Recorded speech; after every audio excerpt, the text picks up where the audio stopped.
허환구의 라디오 오늘.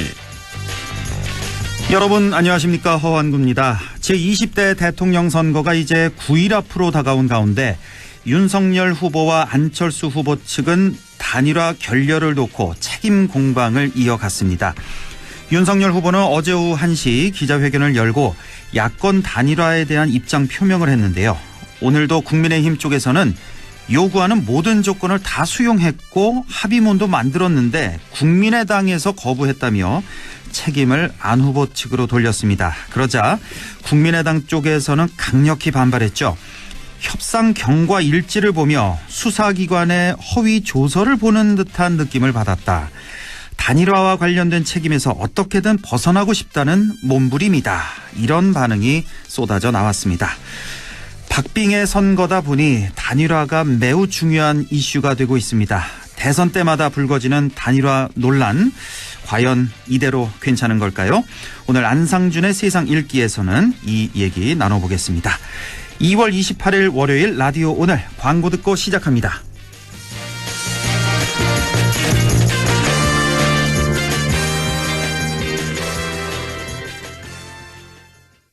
탄생 뉴 렉스턴 스포츠. 무엇이 픽업의 진화를 만드는가? 강력해진 2.2 엔진 45토크, 독보적인 첨단 주행안전 시스템까지. 뉴 렉스턴 스포츠, 다시 한번 세상의 기대를 앞지르다. 리얼 K픽업의 압도적 진화. 뉴 렉스턴 스포츠 출시. 나는 지금 하이컨트리에 있다. 트래버스 다운 스케일, 동급 최대 5.2m 전장, 압도적인 실내 공간, 안전까지 생각한 디테일. 어댑티브 크루즈 컨트롤. 리브 슈퍼, 리브 하이, 슈퍼 SUV 트래버스 하이컨트리. Chevrolet, find new roads. 네, 라디오 오늘 월요일 순서 시작합니다. 1부 꼭 알아야 할 우리 지역의 뉴스를 시원하게 정리해드리는 시간, 양승진의 슬기로운 뉴스 생활, 영남일보 양승진 기자 만나보겠고요. 2부 이슈 오늘에서는 예천 맛질 박씨가 일기라고 들어보셨는지 모르겠네요. 세계 기록유산 등재 신청이 됐다는데요. 예천 박물관 조영호 학예연구사를 연결해서 자세한 얘기 들어보겠습니다. 이어서 안동대학교 사학과 안상준 교수를 연결해서 안상준의 세상 읽기도 함께하겠습니다. 라디오 오늘 생방송 놓치신 분들 유튜브로도 다시 들으실 수 있습니다. 많은 애청 바랍니다.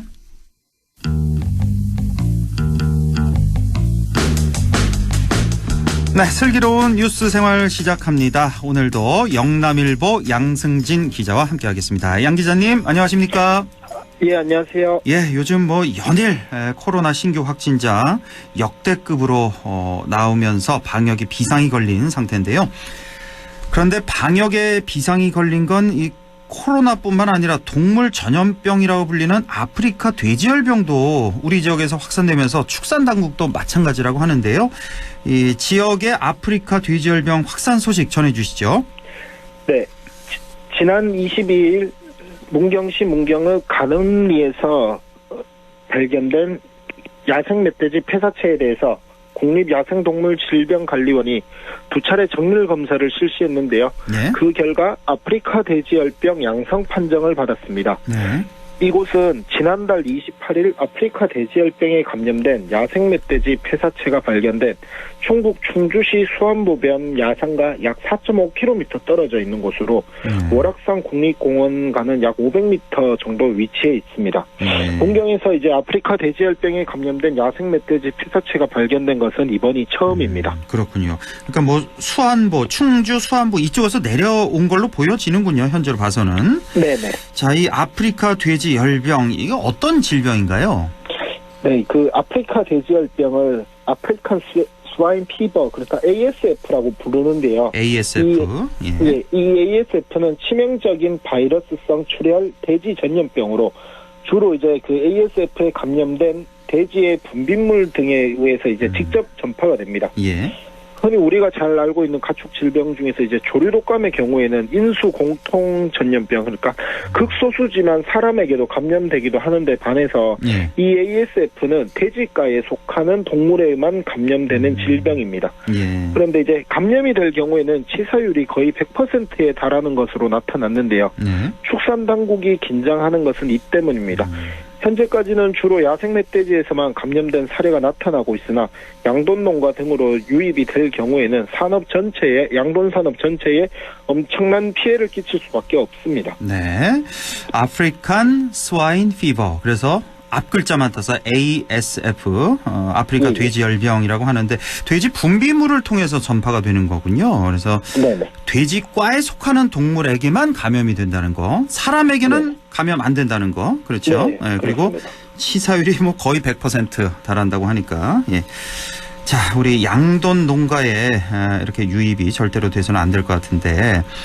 자, 이렇게 치사율 100% 달하기 때문에 정말 양돈 농가에서는 굉장히 무시무시한 그런 질병이라고 할 수가 있겠는데, 혹시 지금 우리 지역에서 발견된 곳이 문경 외에도 또 어느 곳이 있습니까? 일단 상주에서 예전에 한번 발견이 됐었습니다. 상주, 예, 상주에서 발견이 됐는데 일단 우리나라에 이제 ASF에 감염된 야생 멧돼지 폐사체가 발견된 것이 이제 2019년 9월이 처음이었습니다. 네. 당시에는 이제 경기도 파주에서 발견이 됐는데요. 이후에도 이제 북한과의 접경지대, 그러니까 뭐 경기도 연천이나 파주 이쪽 지역을 중심으로 발견이 돼 왔습니다. 네. 북한에서는 2019년 6월에 처음으로 이제 ASF 발병이 확인이 됐고요. 예. 그랬는데 이제 올해 들어 경북 곳곳에서도 이제 발견이 되는 상황입니다. 일단은 지난 8일에 상주시 한안면 평온리 야산에서 야생 멧돼지 폐사체가 ASF 양성 판정을 받았고요. 예. 그 이후에 이제 상주에서는 총 23마리의 야생 멧돼지 폐사체가 ASF 양성 판정을 받았습니다. 네. 그리고 뭐 북부권은 아니지만 울진군 북면에서도 야생 멧돼지 폐사체 2구가 ASF 양성 판정을 받았습니다. 네, ASF가 발견된 게 이제 한 3년 돼 가는군요. 2년 반쯤 네네. 지나고 있는데 처음에 북한에서 내려온 것 같아요, 그렇죠? 북한에서 이렇게 그렇습니다. 경기 북부 네네. 지역에 이제 발견되다가 3년쯤 후인 지금 바로 이 경북 북부 지역을 중심으로 지금 발견이 되고 있습니다.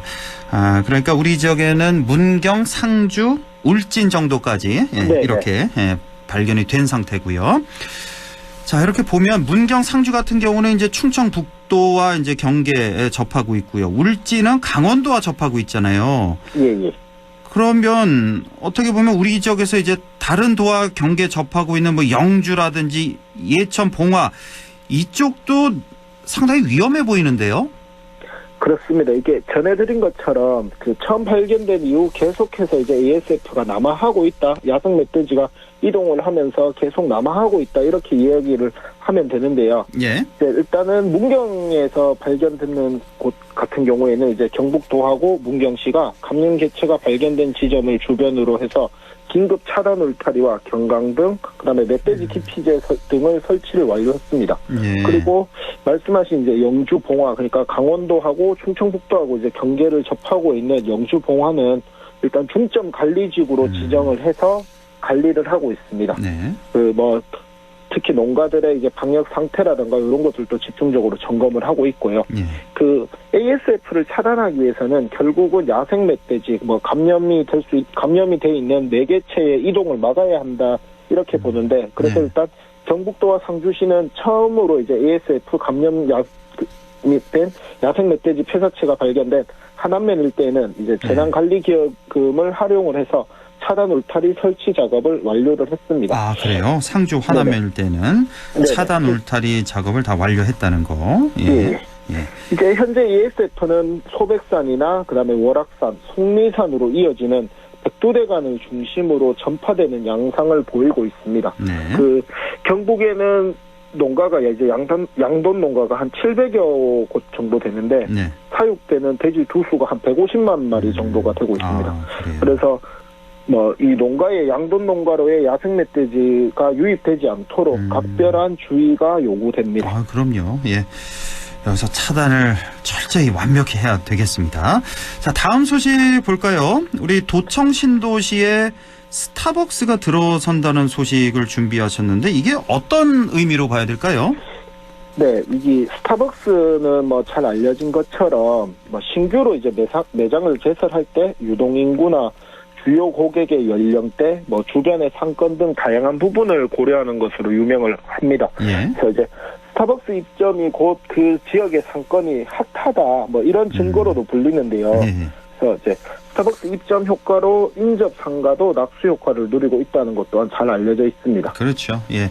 자, 그렇다면 도청 신도시에 스타벅스가 들어선다. 그 위치가 장소가 어디쯤 되나요? 그 구체적으로 위치는 이제 행정구역상으로 신도시 예천군 호명면 산암리 지역에 해당이 되고요. 예. 그 이제 신도시 중심 상가와 인접하고 있고 주변에는 경북도서관도 있고 건너편에는 이제 신도시 아파트 단지, 뒤편에는 2단계 개발지구랑 뭐 수변지구 등이 들어있어서 신도시 뭐 내에서는 대표적인 중심지구라고 볼 수가 있습니다. 예. 그리고 뭐 말씀드린 것처럼 이제 2단계 개발이 진행이 돼서 어느 정도 이제 사업이 그 궤도에 오르게 되면 이곳이 이제 신도시 중심 상가의 기능을 할 수도 있을 것으로 기대되는 곳이기도 한데요. 예. 일단 뭐 구체적으로 입점할 곳으로 지목된 곳은 이제 오랜 기간 폐건물 형태로 건물이 방치돼 있다가 이제 그 이 폐건물을 철거하고 새롭게 이제 스타벅스 매장이 들어설 것으로 전해지고 있습니다. 거기 왜 큰 길가에 경북 도서관 인근에 있는 폐건물 말씀하시는 건가요? 예, 맞습니다. 거기를 철거하고 새롭게 네네. 짓는다고요? 네네. 예. 그래서 이제 그 스타벅스가 본사 차원에서 신도시에 출점을 검토를 했다라고 전해지고 있는데요. 예. 일반적으로 이제 뭐 가맹점주가 운영하는 형태가 아니라 본사 차원에서 출점을 한다는 것 자체가 본사에서. 네, 저는 이제 신도시의 상권이 긍정적으로 평가되고 있다 이런 의미가 있다고 생각이 듭니다. 거기 지나다닐 때마다 봤는데 그 폐건물이 상당히 흉물스럽잖아요. 거기 꽤 오래 그렇게 방치돼 있었는데. 그게 제가 알기로는 2016년부터 그러니까 신도시가 이제 도청 이전이 2016년 3월인데 그때부터 장기간만 5년 이상은 그 자리에서 그대로 방치가 돼 있다고 하더라고요. 예. 그러니까 이제 여기를 이제 철거를 하고 새로 짓는다는 네네. 건데.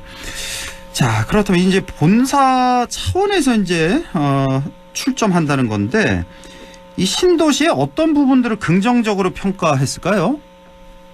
일단은 신도시 자체가 평균 연령이 33살에 불과할 정도로 이제 상당히 젊은 도시라는 점 자체가 그 스타벅스가 주목을 했지 않았나 싶고요. 그리고 인근에 보면 이제 도청 신도시 주변에 보면 뭐 잘 알려진 하회마을이라든가 병산서원 같은 뭐 좋은 관광지들도 많고 이렇기 때문에 그런 효과를 아마 스타벅스에서 노렸지 않았나라고 생각이 듭니다. 예, 그렇군요. 예.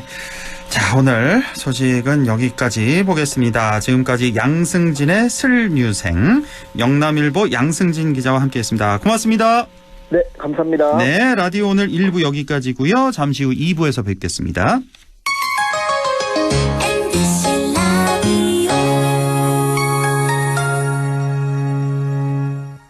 가구 살 땐 꼭 한번 가보자. 안동 명품 가구 백화점. 흑표 흑침대, 양성국 갤러리, 금성침대, 한국가죽소파, 장수돌침대. 다양한 브랜드 가구를 한 곳에서 쇼핑할 수 있는 대형 가구 전시장. 안동 명품 가구백화점. 예, 며느라. 밥 했어? 설거지 했어? 쓰레기 버렸어? 청소했어? 빨래했어? 개밥 줬어? 아들 낳았어? 딸 낳았어? 아무것도 안 하고 싶다. 이미 아무것도 안 하고 있지만 더 격렬하게 아무것도 안 하고 싶다. 지금은 그냥 라디오만 듣고 싶다. MBC 라디오. MBC 라디오. 라디오 청취자 10명 중 4명이 듣는 방송. 국가대표 라디오 MBC 라디오. 왜 이 일을 하려고 하죠? 육아에 자신 있나요? 어른도 잘 모실 수 있고 그 약속 지킬 수 있죠? 국민의 건강을, 서민 경제를, 아이들의 안전도 책임질 수 있나요? 당신은 대통령 후보에게 묻습니다. 다가오는 3월 9일 투표로 묻습니다. 모두의 바람을, 국민의 생각을 꼭 실천할 수 있는 사람은 누구인지 대한민국의 면접관이 되어 당신의 대통령을 채용해주세요. 3월 9일 투표로 채용해주세요. 공익광고협의회. 마음을 열어줘. 다가가 나 속 속삭이도록 언제나 내 생각으로 행복해야 해요.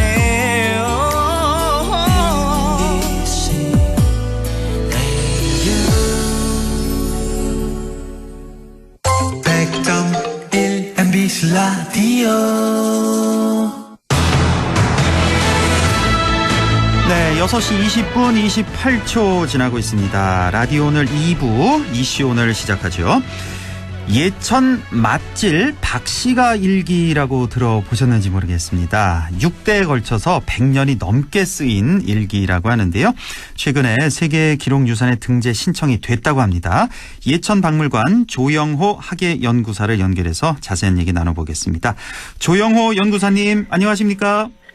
네, 안녕하세요. 예. 예천박물관 유물관리 담당 학예사 조용호라고 합니다. 예, 반갑습니다. 우선 본격적인 얘기에 앞서서 잘 모르시는 분들을 위해서 예천박물관이 어떤 곳인지 개관한 지 얼마 안 됐다고 제가 알고 있는데 지금 뭐 리모델링 공사 다 마치고 지난해 2월이군 꼭 1년 됐군요. 재개관을 한 거죠? 그 전에 계속 네, 있다가. 맞습니다. 예. 예천박물관은 경상북도 예천 지역을 대표하는 문화시설로 2017년 국비 지원을 받아 4년간 공사 끝에 지난해 2월 22일 재개관했습니다. 예. 현재까지 40여 분의 개인과 문중으로부터 2만 300여 점의 유물을 기증비탁받아 관리하고 있으며 예. 국립박물관 중 가장 많은 268점의 보물과 도시적 문화재 33점을 소장하고 있는 종합박물관입니다. 재개관하는데 꽤 오래 걸렸군요. 왜 이렇게 4년이나 걸렸어요? 네. 그 예산을 40억을 지원받아서 그 공사를 했는데요. 예. 그 내부적인 시설뿐만이 아니라 그 외관 공사 다 포함해서 좀 시간이 걸렸습니다. 완벽하게 아주 다시 꾸미셨군요. 리모델링 공사를. 그러니까 네. 국립박물관 중에서 가장 많은 268점의 보물을 갖고 있는 종합박물관 예천박물관이 되겠습니다. 예천박물관이 소장하고 있는 대표 유물 어떤 게 있을까요? 소장 유물 중 예천박물관을 대표하는 귀중본을 10점을 선별해서 홍보 자료를 하기 위해 책자를 저희가 발간을 했습니다. 귀중본 10점 따로 10대 대표 유물을 소개하면 조선 최초의 금속활자인 개미자로 인출한 사시찬요, 국내에서 가장 오래된 검은고인 희령군 어사금, 현존하는 가장 오래된 옥피리, 그리고 초암 정윤우 선생이 명나라 신종에게 하사받은 유엽배, 그리고 우리나라 최초의 백과 사전인 대동운부군호, 국내 최고의 서양식 세계 지도인 만국전도, 국내 최고 오래된 목패인 윤탕신 목패, 그리고 우리나라 국내 최초의 백과인물 사전인 해동잡록과 국내 최장 기간 쓰인 일기인 예천 맛질 박씨가 일기, 그리고 마지막으로 국내에서 유일하게 키를 이용해서 만든 탈이 있습니다. 키를 이용한 탈. 이렇게 해서 예천박물관이 소장하고 있는 대표 유물 귀중본 10점을 따로 이렇게 선별을 해서 책자까지 발간을 하신 거군요. 네, 10가지 맞습니다. 보니까 사시찬요, 희령군 어사금, 옥피리, 유엽배, 대동운부군옥, 만국전도, 윤탕신 목패, 해동잡록, 또 맛질 박씨가 일기, 마지막으로 키를 이용해서 만든 탈, 이렇게 10가지가 있는데 이 중에서 이제 예천 맛질 박씨가 일기에 대해서 오늘 자세히 좀 알아볼 텐데요. 최근에 예천박물관에서 예천 맛질 박씨가 일기를 세계 기록유산에 등재 신청을 했다고 들었습니다. 그 등재 신청 이유, 배경이 어떻게 되나요? 이번 문화재청에서 주관하는 이번 공모사업은 국내 우수한 기록유산의 세계 기록유산 아시아 태평양 지역 목록 등재를 통해 우리 기록문화의 국제적인 위상을 높이는 한편 기록유산의 보존과 활용을 촉진하고자 추진하고 있습니다. 예. 예천박물관에서는 수장유물의 체계적인 관리와 가치 제고를 위해 공모하게 되었습니다. 예. 우리 기록문화의 국제적인 위상도 높이고 또 기록유산의 보존과 활용을 촉진하기 위해서 그리고 우리 유물의 체계적 관리, 가치 제고를 위해서 이렇게 공모를 하셨는데 예천 맛질 박씨가 일기가 어떤 가치를 가진 자료인지도 궁금한데요. 좀 설명해 주신다면요. 예천 맛질 박씨가 일기는 함양박씨 미산고택에서 소장하고 있던 유물로 1834년부터 1950년까지 6대에 걸쳐 117년 동안 쓰인 한 집안의 생활일기입니다. 한 집안에서만 나온 일기. 예. 이 일기는 사회의 저변에 일어나는 일상사를 이해하는 데 중요한 자료로 주목받고 있었고요. 예, 예. 그리고 현재 그 중요성을 인정받아 보물 1008호로 지정되어 있습니다. 네, 1834년부터 1950년까지 117년 동안 한 집안에서 쓰인 생활일기입니다. 6대에 걸친 일기. 그러니까 일상사뿐만 아니라 뭐 중요한 다른 일도 다 기록이 돼 있다고 들었는데 정말 대단합니다. 어떤 내용이 담겨 있을지 좀 소개해 주실 수 있는 부분 몇 가지만 좀 소개를 해 주신다면요. 네, 박 씨가 일기에는 역사적으로 파장이 컸던 사건들이 다수 수록되어 있는데요. 예. 1895년 그 명성 황후를 시했던 사건에 대한 전말과 1898년 8월에 서울에 여학당이 최초로 나타났다는 기록, 그리고 흥선대원군이 서원을 철폐했던 기록과 일제의 수탈 기록, 그리고 한말 격동기 등 당시 시대적 상황과 함께 예천에서 일어났던 사건들이 기록되어 있습니다. 뭐 중요한 사건들 다 있군요, 여기. 1834년부터 1950년까지. 혹시 그 한국 전쟁 때 이때 끊긴 건가 봐요, 일기가? 네, 1950년대 전쟁이 발발하고 그 뒤에부터는 기록이 없습니다. 아마 전쟁만 일어나지 않았더라면 지금까지도 아마 계속 쓰여지지 않았을까 그런 생각도 좀 드네요. 예. 네. 자, 예천 맛질 박씨가 일기를 예천 박물관에서 이렇게 발굴하고 소장하게 된 건데 어떤 계기에 의해서인지도 좀 궁금한데요. 예천박물관 개관 전 예천 관련 유물들을 수집하기 위해 지역의 대표 문중을 조사했습니다. 예. 그 과정에서 예천 용문면 맛질에 세거하는 함양박씨 미산고택에 고서와 고문서를 소장하고 있다는 것을 알게 되었습니다. 예. 이후 문중과 지속적인 협의를 거쳐 180여 점의 유물을 기탁받아 관리하게 되었고 그중 귀중본을 선별하는 과정에서 박씨가 일기를 발견하게 되었습니다. 그 용문면 맛질에 있는 그 함양박씨 미산고택에서 나온 거군요. 네, 한 맞습니다. 집안에서만 180여 점이 나왔다고요, 유물이? 예, 맞습니다. 그러니까 그때까지 이곳 미산고택 후손들은 박씨가 일기 존재 자체도 몰랐던 건가요, 그러면? 그건 아니고요. 본격적으로 이 연구는 생활사 전공자분들께서 일부 연구를 진행하셨습니다. 예. 그리고 예전 한국학중앙연구원에서 자료의 가치를 인정을 해서 다 한문으로 쓰여 있는 자료들을 탈초를 하고 그런 과정에서도 조금 연구가 되어 있었습니다. 아주 잘 됐습니다. 하마터면 그냥 집안에서 잠들 뻔했던 이 소중한 자료를 예천 박물관에서 이렇게 발견하고 잘 깨끗이 보존하고 또 세계기록유산으로 또 등재까지 하신 건데 어떻습니까? 이 세계기록유산 등재될 가능성은 어느 정도나 보시는 거예요? 세계기록유산 아시아 태평양 지역위원회에서는 세계기록유산 지역포럼으로 문화유산의 진전성과 독창성, 중요성 등을 기준으로 심사를 통해 세계기록유산 아태지역 목록 등재를 결정합니다. 조선왕조 공중현판과 영남 만인소 등 역사문화적으로 가치 있는 자료들이 이미 등재되어 있는데요. 예천 맛질 박씨가 일기도 한 집안에서 117년 동안 쓴 역사적인 기록이고 개화기와 일제강점기, 광복 이후 역사가 고스란히 담겨 있는 기록물로서 그 중요성을 인정받고 있기 때문에 충분히 등재가 될 것으로 판단합니다. 예, 이 등재 여부가 언제쯤 결정이 되는 거예요?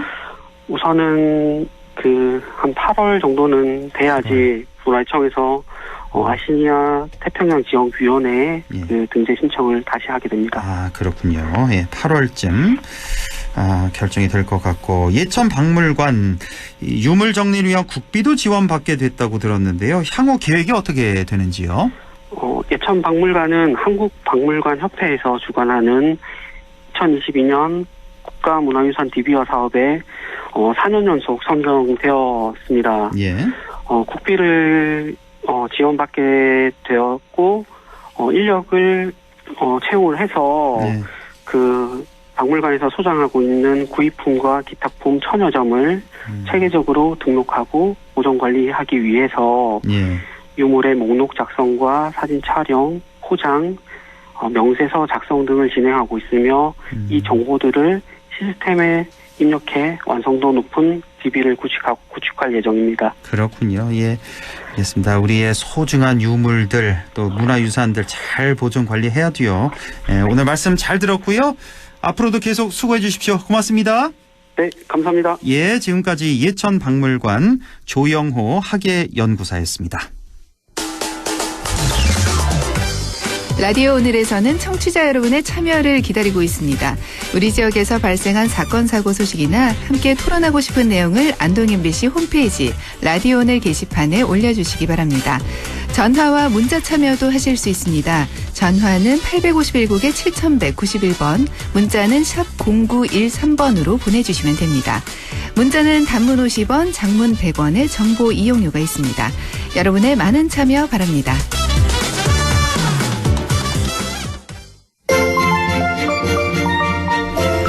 안상준의 세상 읽기 시작합니다. 오늘도 안동대학교 사학과 안상준 교수와 함께합니다. 교수님, 안녕하십니까? 네, 안녕하세요. 예. 자, 오늘 모처럼 시간 여유가 좀 있으니까요. 차분차분히 이렇게 좀 얘기를 좀 나눠보죠. 예. 자, 예. 오늘 어떤 얘기 준비하셨나요?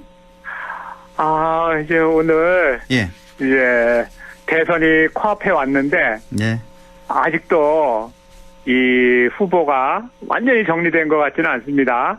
그 얘기는 이제 후보 단일화가 여전히 진행 중이어가지고 오늘은 이제 이 후보 단일화와 관련된 얘기를 우리 정치 문화와 관련시켜서 한번 얘기해 보려고 합니다. 예, 단일화. 아직 완전히 깨진 건 아니라고 보시나요?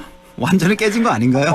근데 오늘도 뭐 기사가 쏟아지고 있는데요. 그러니까요. 서로 이제 내탁 공방을 하느라고 그런데 이러다가도 뭐 내일이든 모레든 또 성사가 되는 건 아닌지 하여튼 귀추가 주목됩니다. 예. 자, 우리 정치사에 있어서 단일화는 정말 집권과 관련해서 정말 중요한 의미를 갖고 있지 않습니까? 매번 대통령 선거 때마다 단일화 얘기가 계속 나왔어요. 예. 이게 단일화 참 이거 골치 아픈 정치 행위인 것 같아요.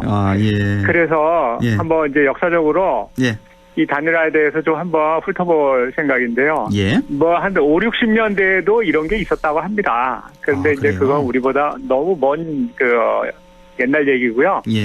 아마 이제 최근 그 단일화는 1987년 민주화가 되면서 이제 후보 단일화라는 것이 우리의 정치 쟁점이 되었고 그래서 그 이후의 역사를 좀 살펴보려고 합니다. 87년 이후부터 87년이 13대 대통령 선거 노태우 대통령 취임했던 당선됐던 그 선거잖아요.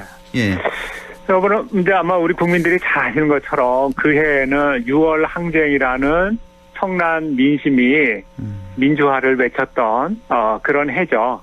그래서 이제 집권당 대통령 후보가 이른바 6.29 선언을 하고 이제 대통령 선거 국면으로 넘어가게 됩니다.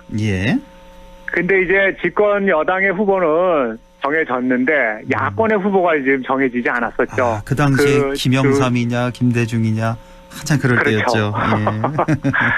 두 민주화를 이끈 거목이 서로 이제 경쟁을 하는 구도로 가게 됐고, 예. 그래서 그해 12월 19일 날 치러진 그 선거에서 결국은 두 분이 다 출마를 했습니다. 예. 그 결과가 노태우 집권당 후보가 근소한 차이로 이제 당선이 됐었죠. 저도 이때가 중학생 때인데 어렴풋이 기억이 나요. 이때 별로 차이가 없지 않았나요? 세 후보가 다? 아주 박빙이었습니다. 그랬죠. 예. 네. 그래서 이제 그해 있었던 6월 항쟁의 민주화의 성과가 이른바 이제 절반의 승리로 기결되고 맙니다. 절반의 승리. 예. 너무 안타까운 순간이었다고 할 수가 있겠죠. 그 당시에 왜 그랬잖아요. 6월 항쟁 때 군정 종식하자 그래서 기치를 내걸었는데 어쨌든 결과적으로 5년 더 군정이 지속됐다 이렇게 봐야 되겠죠. 뭐 군정이 지속됐다기보다도 이제 민주화 체제에서 군 출신이 다시 이제 대통령직을 수행하게 됐다. 그러니까요. 이렇게 봐야 되겠죠. 예. 두고두고 이 단일화 못한 게 정말 아쉬움으로 남았던 그 선거 기억이 나네요. 예. 네. 이제 그 이후로 이제 선거 때마다 이제 단일화를 겪게 되는데 1992년도에 그 선거에서는 이 87년에 단일화되지 못했던 김영삼 후보가 이제 3당 합당이라는 새로운 그 정치 행위를 통해서 집권당의 후보가 되면서 비교적 여유 있게 이제 승리한 그런 대통령 선거로 기억이 됩니다. 이게 그야말로 그 3당 야합이라 그러잖아요. 계속해서 역사적으로 평가받는. 그 당시 그 노태우 대통령이 있었던 그 민정당하고 김종필 대표가 있었던 공화당. 그리고 이제 신민주공화당. 신민주공화당 있었고 또 그리고 김영삼 이렇게 3당 야합이 돼서 결국은 김영삼 대통령 당선됐잖아요. 그렇죠? 네, 그렇습니다. 야합을 해서. 이게 역사적으로 어떻게 보세요, 우리 교수님은 이 3당 야합에 대해서? 그때는 이제 상당히 충격적인 방식으로 이제 거대 정당이 탄생을 하면서 그 수십 년 동안 민주화를 이끌었던 지도자가 보수 세력하고 같이 하나의 정당을 이루었다는 것에 굉장한 충격을 받을 수밖에 없었고, 이게 지금 이제 한국 보수 세력의 새로운 모습이었다라고 할 수 있고, 이 이후로 이제 우리 정치에서는 지역주의라는 새로운 정치 문화가 정착이 되면서 이 지금 이제 삼김씨라는 시대가 이제 열렸었죠. 그래서 이걸 극복하는 과정이 그 이후 약 한 20년간 계속 지속됐다라고 볼 수가 있습니다. 예, 이 당시 이제 꼭 30년 전인데 이 당시에도 우리 교수님 그때 아주 젊은 시절이었을 텐데 상당히 반대하셨겠네요, 당시에. 네, 굉장히 좀 이렇게 뭐랄까 속이 많이 상했었죠. 속이 많이 상했고 당시에 젊은이들 반대하는 시위도 많이 있었죠, 이 당시에. 그렇죠. 네.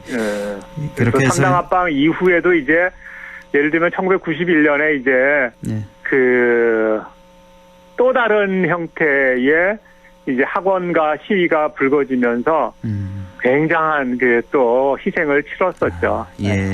그렇게 해서 우여곡절 끝에 그 당시 왜 이런 표현도 쓰지 않았나요? 왜 호랑이 굴로 들어갔다고 김영삼 존재가 그렇죠? 이렇게 해서 김영삼 대통령이 취임을 하게 되고 그 다음 선거가 이제 1997년입니다. 이때가 이제 김대중 대통령 당선됐던 15대 대통령 선거인데요.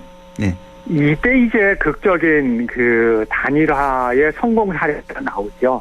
이때요. 네, 그렇죠. 이제 여권에서는 이해창이라는 새로운 인물이 등장을 하고, 그리고 이제 이인재라는 아주 탁월한 정치가가 이제 후보로 나오면서 여권의 후보가 누가 되느냐. 그리고 또 야권에서는 김대중과 김종필이라는 걸출한 두 인물이 등장하면서 한 치 앞을 내다볼 수 없는 경선이 치러지고, 그리고 이제 승리를 위해서 DJP 연합이라는 새로운 그 단일화가 이루어지면서 결과적으로는 아주 극소한 차이로 이해창 후보를 누르고 김대중 후보가 대통령직에 오르게 되죠. 이 당시에 김대중, 김종필, DJP 연합이 됐고 단일화에 성공했고 야권에서는 여권에서는요. 이때 이회창, 이인재 같은 당 후보였죠.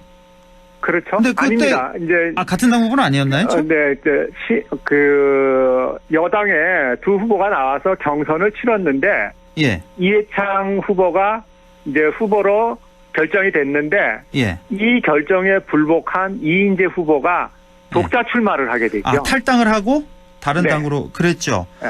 이 당시에는 경선에서 지면 출마 못하는 그런 룰이 없었죠. 없었죠. 이때만 해도. 이후에 생긴 룰입니다. 그렇죠, 그렇죠. 맞아요. 네. 그래서 이때 이인재 후보가 이제 독자 또 다시 출마를 해서 꽤 많은 표를 가져갔잖아요. 네, 그렇죠. 그 결과가 이제 김대중 후보가 근소하게 예. 승리할 수 있었던 토대가 됐죠. 이때 만약에 이인재 후보의 도움이 없었더라면 김대중 후보도 당선되기 좀 쉽지 않았던 그런 선거였군요. 근데 이제 우리가 돌이켜 보면은 예. 자기를 탄압했던 김종필 후보하고 단일화를 했고, 네. 여권에서는 이제 이러한 이인재 후보라는 그 경선 결과에 불복한 후보가 독자 출마했고, 또 이때 이제 기억하시겠지만 그 외환 위기가 이제 결정된 순간이 이때입니다. 예. 9월달에 이제 그게 외환 위기가 터지면서 국민들이 굉장한 혼란에 빠져 있는 그런 상황이었는데도 선거 결과를 보면은 김대중 후보가 아주 근소한 차이로 이깁니다. 그렇군요. 결국 그 얘기는 어떠한 조건이 갖춰져도 한국 보수가 집결을 하면은 누구도 당선되기 어렵다는 거죠. 그렇군요. 또 그런 교훈을 또 남겼군요. 네. 보수가 단결하면 그 누구도 이길 수 없다는. 네. 자, 이게 이제 97년 15대 대선이었고 그 다음 2002년 노무현 대통령이 당선됐던 16대 선거. 이때는 이제 어떤 일이 있었죠? 단일화가 굉장히 드라마틱했죠. 이때. 우리가 이제 사실은 노무현 후보는 굉장히 그 3당 합당 이후에 정치적으로 계속 불운한 길을 걷고 있었습니다. 예. 그래서 이제 노무현 후보가 그 민주당의 후보로 이제 등장하게 된 것도 사실은 극적이었고 그 이후에 이제 이 민주당이 선거 승리를 위해서 계속해서 단일화를 하죠. 그래서 막판에 이제 정몽준 후보하고 이제 단일화를 하는데 당시에 정몽준 후보의 그 지지세랑 노무현 후보 지지세를 비교하면은 어쩌면 정몽준 후보가 훨씬 더 우세한 상황이었는데 맞아요. 노무현 후보가 이제 몇 번의 결정적인 그 승부수를 던지면서 이제 국민들의 마음을 얻고 단일화에 성공을 해서 이제 두 번째 대통령에 도전하는 이회창 후보하고 붙어서 이때도 역시 근소한 차이로 대통령에 당선이 되죠. 이때가 노무현 정몽준 단일화가 대선일 하루 이틀 전에 되지 않았었나요? 제 기억에 그런데요. 그렇죠. 아주 극적으로. 아주 극적으로 됐죠. 그렇죠. 어쩌면 정몽준 후보가 되는 거 아니냐 이런 예상이 더 많았는데 극적으로 노무현 후보가 승리를 하고 대선에서 또 이회창 후보를 꺾었던 그 기억이 나네요. 정말 그때 보면은 노무현 후보 당시에 저 지금도 그렇게 또렷이 기억이 나는데 저기 제주에서부터 시작했나요? 당내 경선을? 제주에서 하고 광주에서부터 했습니다. 광주부터 했나요? 그 밑에서부터 이렇게 올라오면서 처음에는 한 자릿수였던 것 같아요. 지지율이 당내에서. 그랬다가 차츰 10%대 20%대 되면서 당내 후보가 됐던 그런 기억이 나네요. 정말.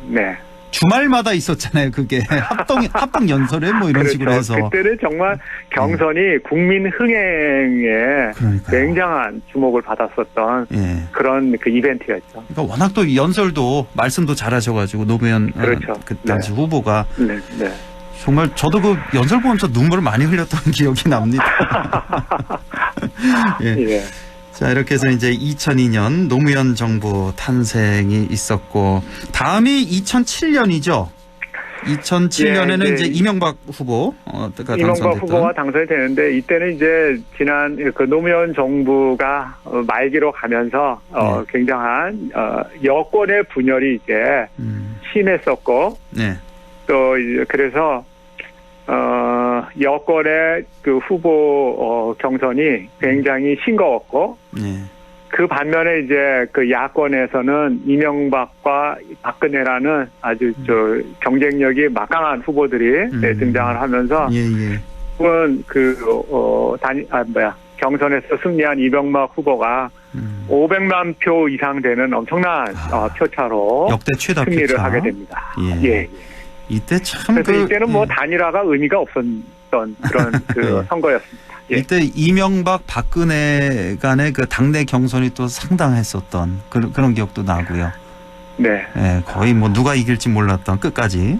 거기서 이제 이명박 후보가 극적으로 또 승리를 하면서 대통령까지 오르게 되는. 자, 이런 역사가 있었고 그다음 뭐 또 언제 볼까요? 이게 이제 2007년이었고. 근데 2012년 선거부터는 단일화의 주역은 단연 안철수 후보. 이때부터 2012년이니까 이때 안철수 돌풍이 대단했잖아요. 네. 이때까지만 해도. 뭐 기억하시겠지만 2011년 서울시장 선거에서부터 이제 안철수 후보가 맞아요. 주목을 받기 시작하면서 안철수 후보가 그 당시 이제 박원순 후보하고 아주 통 큰 양보를 하면서 단일화에 성공해서 이제 서울시장을 당선시켰고요. 그리고 이제 그 여세를 몰아서 12년도에는 대통령직에 이제 도전을 했는데 이때도 이제 이 안철수 후보와 민주당의 후보였던 문재인 후보가 아주 치열하게 단일화를 위해서 싸우던 기억이 선명합니다. 그러니까요. 그렇게 해서 이제 문재인 안철수 단일화에 성공해서 문재인 후보가 나섰는데 여기서 박근혜 후보에게 무릎을 꿇고 이렇게 정권이 교체가 됐었던. 그나저나 방금 통큰 양보 통큰 양보 말씀하셨잖아요. 저 서울시장 선거에서 안철수 후보가 박원순 후보에게 당시 지지율이 거의 10배 정도 차이 나지 않았나요? 당시 박원순 후보가 한 자릿수였고 뭐 5, 6% 이랬던 것 같고요. 안철수 후보는 박원순 후보의 경우에는 이제 제야에서는 거물이죠. 거물이었는데 그렇지만 이제 그분이 이제 당시에 어디 산에 들어가 있었죠? 맞습니다. 이제 수염을 덥수룩하게 기르고 나타났고. 그래서 이제 서울시장 선거 국면에서 이제 제야의 인사들의 추천을 받아가지고 이제 선거에 뛰어들어서 뭐 우리가 덥수룩한 수염도 이제 본 기억이 선명하고. 그런데 이제 안철수 후보하고 이제 단일화를 하지 않으면은 이길 수 없다라는. 그런 여론의 그 지지를 받으면서 두 분이 이제 단일화 국면에 들어갔는데 말씀하신 것처럼 안 후보가 절대적인 우세를 차지하고 있었는데 불구하고 그 박원순 후보의 비전과 정책에 이제 통큰 양보를 했다고 알고 있습니다. 그러니까 단일화의 위력을 역사적으로 가장 큰 위력을 보여준 선거가 바로 이 선거가 아니었나 싶고 당시 어떻습니까? 안철수 후보가 다음에 이제 대선이 있기 때문에 2012년 대선이 있어서 그래서 양보를 했다 이렇게 봐야 되겠죠. 객관적으로 보자면. 제가 볼 때는 그 서울시장 선거에서는 안철수 후보가 인기는 높았는데 조직이라든지 정책의 측면에서 너무 좀 준비가 안 된 거 아닌가. 그런 면도 있군요. 그에 비해서 지지율은 좀 낮지만 박원순 후보의 경우에는 오랜 그 경력을 또는 그 제야에서의 활동을 바탕으로 해서 이 서울시를 잘 이끌어 갈 수 있다는 그런 그 비전에 안 후보가 양보를 한 게 아닌가. 저는 그렇게 판단합니다. 알겠습니다. 자, 그렇다면 2022년 오늘입니다. 자, 이번 대선의 향방 어떻게 될까요? 대선의 향방 안철수 후보를 끌어안는 후보가 이길 거라는 게 정가의 대체적인 분석인 것 같습니다. 그런데 이제 오늘까지 보면은 이제 그 단일화는 물 건너갈 가능성이 많은데 저는 이제 이러한 상황이 앞으로 한국 정치에 어떤 영향을 미칠까 그 점이 좀 우려가 됩니다. 이제 계속해서 반복해서 후보 단일화를 하는 이러한 한국 정치가 언제까지 계속 지속될 건가. 그렇죠. 예. 예. 자, 1987년부터 이제 올해 대선까지 단일화에 대해서 말씀을 해주셨는데 좀 정리하는 입장에서 우리 정치사에 있어서 단일화가 남긴 교훈을 좀 정리해 보고 싶어요. 어떤 의미가 있는지 네, 그럴까요? 어떤 점을 꼽아볼 수 있을까요? 네, 아까 이제 한 가지 아까 앵커님이 말씀하신 것처럼 예. 보수가 뭉치면 진보 세력은 이길 수가 없습니다. 어떤 경우에도. 예. 그거는 지난 70년 이상 동안 보수가 그만큼 강고하게 자리를 잡았다는 얘기고요. 예. 그런데 이제 최근 들어서 주류 교체가 된다는 그런 조심스러운 이제 견해들도 나오는데 예. 제가 보기에는 아직까지는 보수가 진보보다는 훨씬 더 강고한 그 토대를 가지고 있다고 생각합니다. 예. 보수가 그래서 뭉치면 이제 진보는 이길 수 없다. 예. 네. 야권 후보는 이제 이기려면은 단일화라는 이런 과정을 거칠 수밖에 없다는 게 지난 30년 동안의 또 하나의 교훈인 것 같습니다. 예, 알겠습니다. 한 1분 딱 남았거든요. 오늘 말씀 좀 정리를 해 주실까요, 교수님? 네. 저는 이제 이러한 단일화라는 정치 행위가 앞으로 좀 사라지기를 바라는 마음으로 이 말씀을 드립니다. 예. 만약에 협치를 하는 과정이라면은 이 이전에 정당 간 또 이념을 같이 하는 세력들이 정책적으로 화학적 통합을 하면서 그런 노력이